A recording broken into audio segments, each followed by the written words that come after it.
I am now joined by Sweden's Queen, Loreen. Oh, that was even a rhyme. Queen Lorraine. Lorraine Loreen, Queen. yeah. How are you doing today? I'm doing great. I feel very zen. I'm just kidding. How do you stay zen in everything that's happening? There's, you come straight out of Melody Festival and you tour Europe now with these pre-parties. You are thinking about Liverpool. How do you stay zen? Well, I think I stay zen because I'm present here with you. I'm not all over the place. Although I'm all over the place, each step I take, I'm like, okay, now I'm sitting here with you, and that's the only thing that exists. So I think that's the way I keep myself zen, just feeling the place, the space, you, and being in that, yeah. Who taught you that? Who taught you to be able to do that? Because it's hard sometimes in a world that's so distracting. Who taught you that? Yeah, I think life taught me that, because the thing is, when you're not connected with yourself, it's pretty painful at times, especially if you're a creator, you're very open, and I'm, to be honest, ever since I was a child, I've been very much aware of what's going on in my body. I can really physically feel pain if I'm compromising or doing things I'm not supposed to. I can sense it and at some point it just gets so intense. I'm like, I need to stop this. So that's how you navigate. You're like, oh, painful, I need to do it another way, trying to find another way. And you continue on like that until you find your zen, and it's still not the super, super zen. No. Yeah, but it's yeah. Feels like that. Yeah. Tattoo doesn't feel like a compromise. It feels like authentically you with what you want to say, how you portray it, how you sing it. How did the creation of this song come about? It was very, I would say, magical in a way. The beauty, it flowed and it went so fast. It started with the song coming, a song being sent to me. Because Thomas Gesson, the songwriters, every 1 year, 2 years, once a year, they send me a song, and but so this was one time, and instantly when I heard it, I felt it instantly. What I felt was the same feeling I had with the same straight up love I had with Euphoria. It was I was so overwhelmed when I heard the song, but also afraid at the same time. Why do I feel so much for this song? It's almost like I intuitively knew that I was going to do something with it, because there was no talking about the Melody Festival. I didn't know anything about that. Because in my spirit, I never thought that was going to be my path. No way. You think you have these ideas of where you're going and stuff like that, but And then they popped the question, and I said no. Because I'm purpose-driven. I need to understand why. It took me a while to see. And again, I navigated. Positive, negative energy. Whenever I said, no, I'm not going to do it, I could sense this energy, low energy in me, but also around me. Not these are from the people that love me. And whenever I say, okay, but maybe I'll do it, instantly this creative, positive vibe came to me. Oh, what are you going to do? How are you going to do it? It sparked people's creativity. And that was the moment I realized, wait a minute. Of course I need to do this. And I need to do this because if this thing sparks the creativity within others like this, maybe I can create something that does that. Yeah, and so I decided to do it. And when I recorded the song, I started to see these scenes. It just came to me.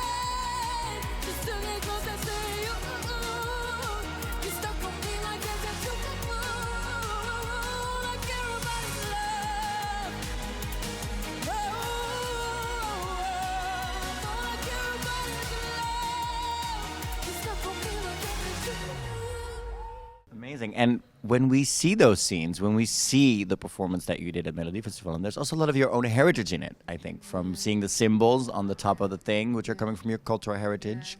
How important is it for you as a woman of, different cultures, but also as a female, to have all those parts of your identity in this performance? I think it's important, and the reason why I think it's important is because everybody, especially in this community, but in my performance, I wanted everybody to feel included. This one is so important to me. No, I don't believe in segregation. I believe in everybody being welcomed into this, and so I felt like, okay, what if there's a girl or a boy on the other side of the screen saying like, okay, what about me? And see the symbols, and like see the desert or whatever, like, and they see a piece of them here, like, and what happens then is like they feel included, and what happens then is that they feel love, and what happens then, that's the perfect medicine to, against prejudice and imbalances. You see what I mean? Like, so the more you include people, the better collectively, So for me, it was important because, of course, it's a part of me, but also there are so many other people out there that needs to feel this, And to speak about inclusion, a lot of, the song Tattoo is about a love that is at that point impossible, which I think you're realizing throughout the song. The emotion builds up. A lot of LBGT fans have also interpreted this song as a forbidden love, as a love that is not allowed to be by outside forces. How do you feel that for them it has taken on that meaning, but it still empowers them in a way? Yeah, well, as long as it empowers people, I love the idea of people interpreting have their own idea of what the song means, But I can say one thing, like the undertone, like if you look at what I'm really trying to say with this song, of course there's a relationship and but what I'm really trying to say with this song, if there is no love without pain. And sometimes we tend to fear pain. But the way I see it is like the pain is necessary if you really want to experience that deep love, And with pain, I mean fear of, sometimes we make decisions through fear, even in love situations, being afraid of being rejected or whatever, And we need to see through that and go all the way to experience love. This is necessary. And if we decide not to, that's okay. But I believe it's hard to really come in closer, come in deeper, And it goes like this with partners, friend relationships, like all different. Even self-love. Yeah, you said it. Oh, that was so beautifully said, honey. Yeah, but it's that way. Self-love, yeah, and that relationship also conflicts with pain and love and. Yeah, and also accepting and forgiving yourself for you. I mean, I don't believe in us having flaws, but just being. Self-acceptance is so important. Like, the way I see it, there's only one of you, one of me, so be that completely, Speaking of love, there is a lot of love in this Eurovision fandom for you. We've seen that over the last couple of months, but that also comes with a little bit of, a lot of pressure, I think, right now, if we look at everything that's being said around you in love, in joy, in support. How do you shut yourself off in these, weeks going to giving the best performance for you as Loreen, as that you feel the best there? How do you shut all that pressure out of the fans, the media, the bookmakers, whatever is coming? How do you shut that out? I don't see it as pressure, to be honest.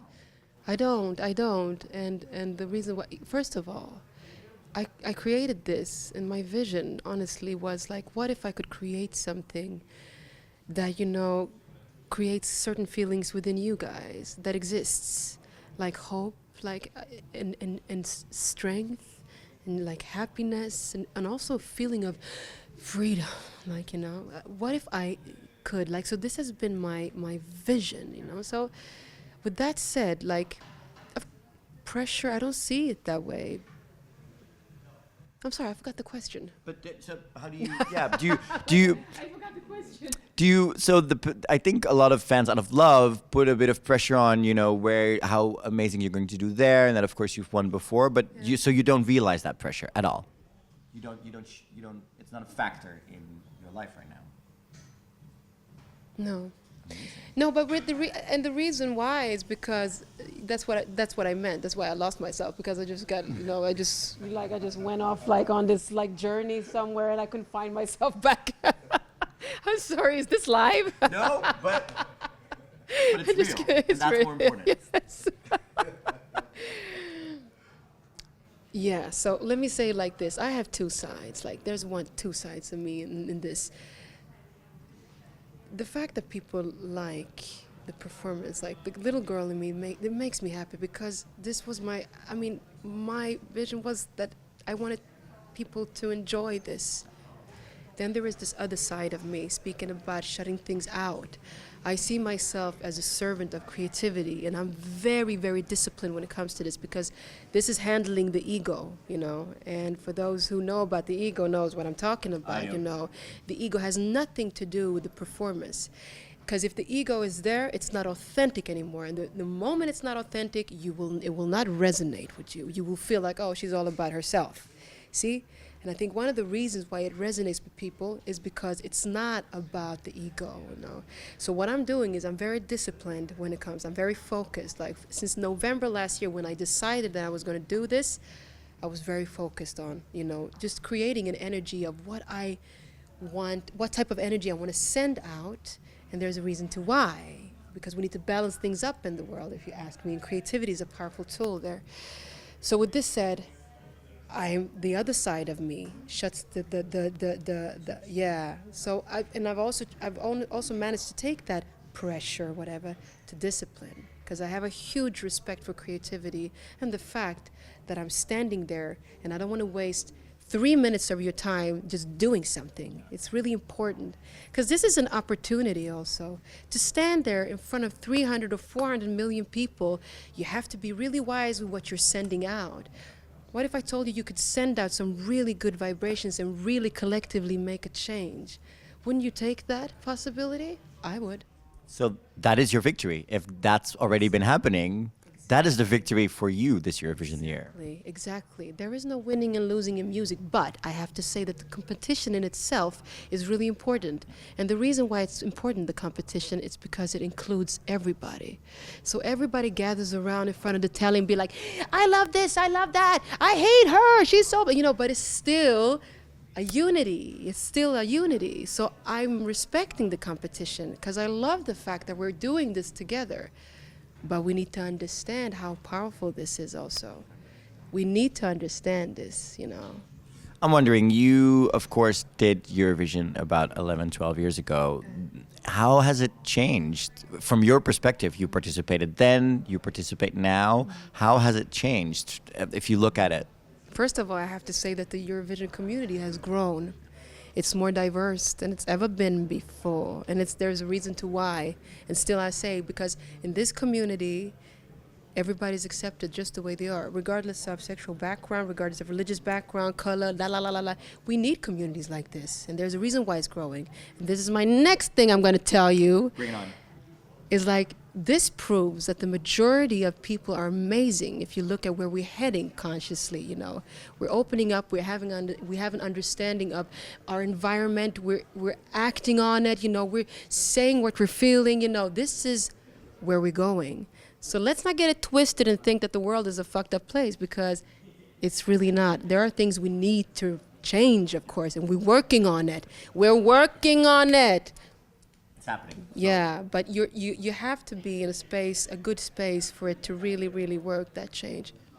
Not through anger, man. Final question. You, of course, with Euphoria, created a song that I think we can now say is timeless. It has, reached so many hearts. People still get joy and love and happiness from it wherever it's played. It's been on the top of Eurovision charts for years. How does it feel for you that you've created something that was timeless then, that is timeless now? And I think what you've created since with other songs does the same thing. How does it feel that you've created something so timeless? I don't know, man. That's I don't know. How does it feel? It's not dated. Well, I mean, I don't know. Like, it's like, it just proves one thing, It just proves that if it comes from a real space, then it will resonate with people, And if it comes from a constructive space, it will resonate with people. You know, back then they said this will never work. It did. It did. And I think the reason why is because it's authentic. I mean, it was at least real. It came from the heart. No compromises. On your roads to Liverpool now, Yeah. what do you need in the next couple of weeks? What do you need? Is it snacks? Is it like great music? Now I need snacks. I'm so tired of broccoli and chicken. God damn it. What do you need? What does the human Loreen need in the next couple of weeks to be her best authentic self there in Liverpool? Oh, wow. You know what? I'm going to be completely honest with you. Okay, there are every now and then, like, I just had a donut a couple of hours ago. That was the best donut in my life. Amazing. But that's the only donut I'm going to have, okay? Because I have work to do. No. So what do I need? Honestly, I need,